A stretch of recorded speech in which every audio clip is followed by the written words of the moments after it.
Today we're talking about 5 apps that I would take a bullet for. And it's going to be 2 bonus apps actually at the end of the video, so be sure to stay tuned.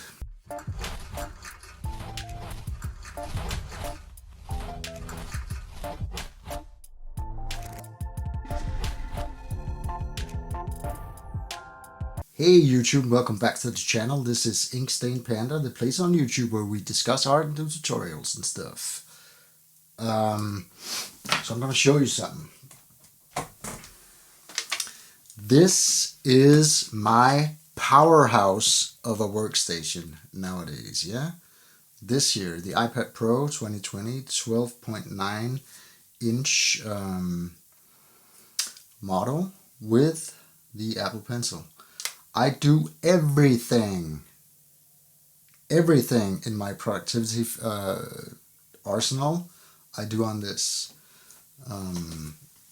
So yeah, that's the hardware, man. And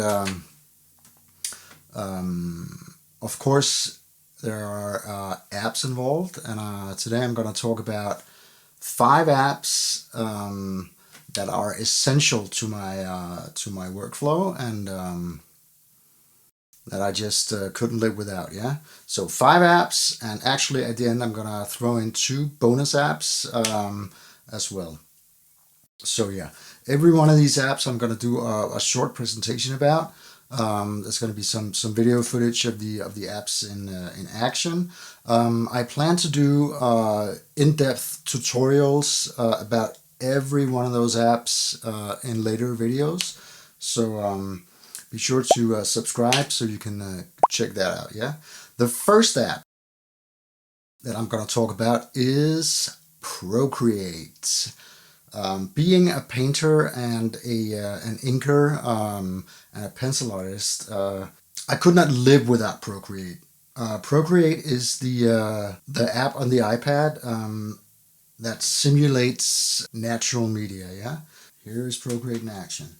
This is the canvas of Procreate, and out here in this menu is the loads of brushes that I have and that I use all the time. I can do watercolors in Procreate. I can do inking in Procreate. Fantastic ink brushes. There's pastels as well. Pastel coloring.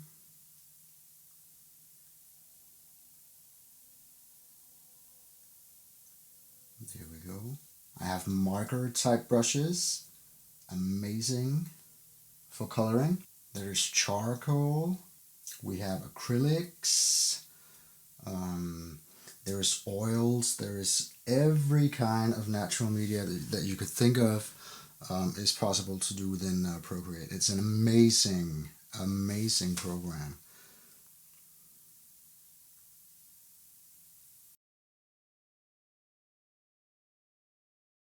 So that was Procreate, man. Couldn't live without it. The next app that I'm gonna show you is actually sharing first place as the app that I use most with Procreate, and that is LumaFusion, the app that I edit all the videos that I show you guys on YouTube in. So let's have a look. An amazing app to have on the iPad, man. This is a powerhouse of video editing. I can cut clips. I can adjust clips in a lot of ways. I can rotate them. I can crop them. I can scale them.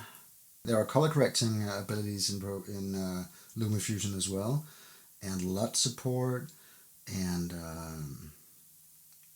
just an amazing program, man. I cannot recommend it enough. So that was LumaFusion, man. An amazing video editing app. It's a powerhouse. It really is. It really is. Now for app number 3. As you might see in the background here, I'm also a musician, and I produce music as well. And I can do that on my iPad.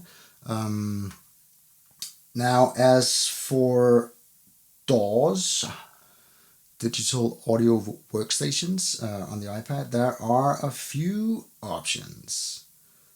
None are amazing, but one in particular is good enough for my use, and that is Oreo Pro. I know that Steinberg, the company that makes Cubase for computer systems, they have a DAW that I also own called Cubases, which is now in its third version, I think.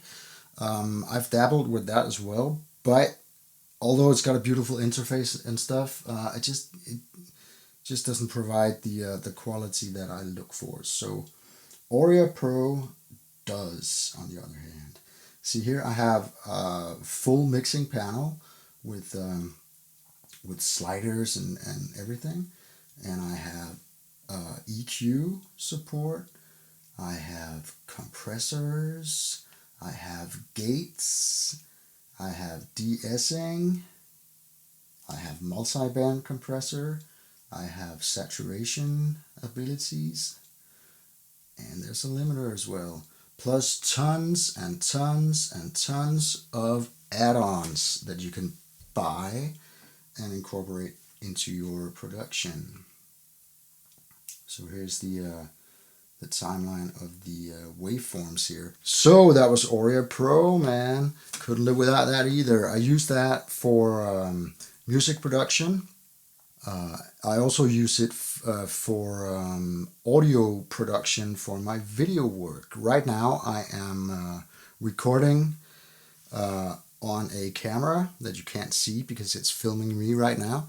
Up here is a boom, and that boom goes via a cable through a sound card into my iPad, where I record the sound separately from the film on the camera. Yeah, I take that sound into Oreo Pro, I mix it, and then I splice the two, the video footage and the mixed audio, in LumaFusion. So yeah, cool, man.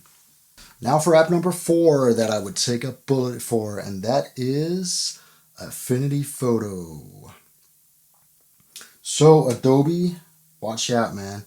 You've got Photoshop on computer systems, and you have a very scaled down version of Photoshop as well for the iPad, but it does not compete with Affinity Photo as of now. This app is the Photoshop of the iPad, man. In this app, I have layers.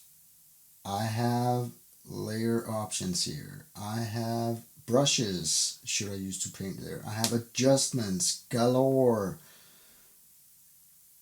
I have filters. I have effects, every possible effect in there, man. I have color correction abilities. Everything that Photoshop can do, I believe Affinity Photo can do it just as well as of now. So I use that a lot, man, for my photo collage work. So that was app number 4, Affinity Photo. Not as important to me as the first mentioned 3 apps, but nevertheless, a very important app in my arsenal. Now for the 5th app, and that is Beatmaker 3. Beatmaker 3. As I mentioned before, I do a lot of music production and sound production. Now, Beatmaker 3 is an app that I use for my music. So it's basically a beat making app.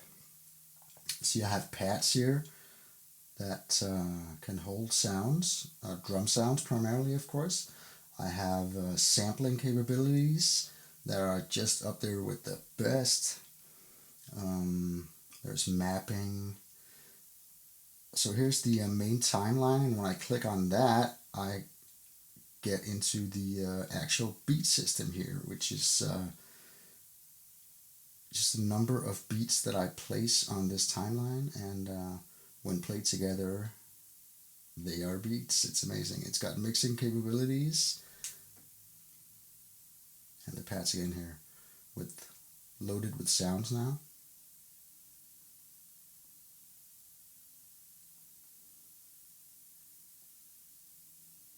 An amazing app indeed, man.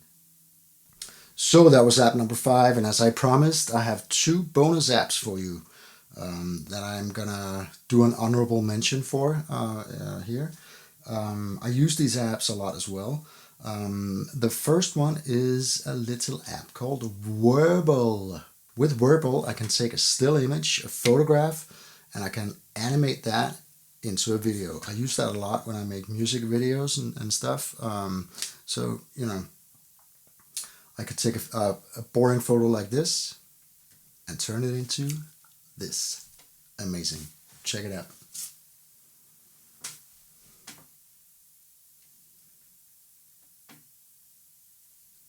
So that was bonus app number 1, and that took our total up to 6 apps that I've mentioned here in this video, and that means that there is one left, and that is TextJam. I use TextJam a lot for my video work because with TextJam, if you are a little creative with it, I can use TextJam to make titles for videos. So here's an example of a title, another one, and yet again another one. Let's take a look at the app.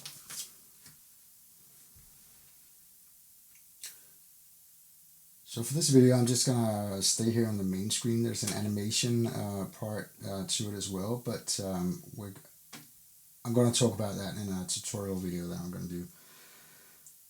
So check out how I can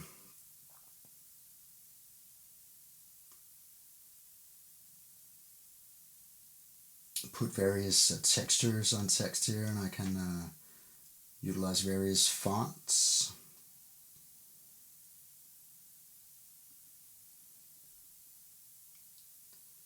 There is scaling possibilities. There is rotation in 3D.